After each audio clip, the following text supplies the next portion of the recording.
So there's a story of this Navy battleship that was out at sea at night. And as they were traveling, this big, strong Navy cruiser saw a light. And so they did what they normally would do and sent a message to the light and said, hey, change your course about 10 degrees north. And what happened was, after they sent this, they got a message back and it said, you change your course 10 degrees south.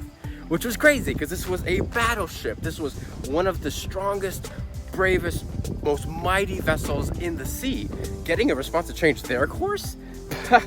So what they did is they sent it back, excuse me, this is Commander, he gave his name, you change your course. And what happened is the same thing. They got a reply back. Hey, this is, they introduced himself. He says, you change your course. And they go back and forth. And then finally, the commander says, that's it. We are in he sends a message and says, we are in a battleship. You change your course. And what happens is they get a message back and say, well, we're a lighthouse. So it's up to you what you want to do.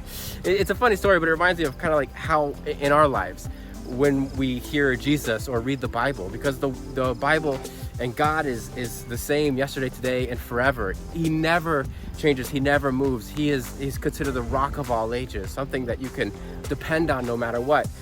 Like a lighthouse to a boat, that it's immovable, that it provides just invaluable resources and information about the land and the terrain and the water and all these things that we really shouldn't be telling a lighthouse to move, something immovable like God. We should be telling him what to do. We should be listening to what he says for us to do.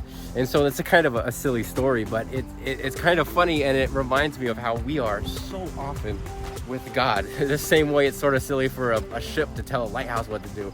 How many times do we do something silly and tell God what he needs to do, or we think we know better?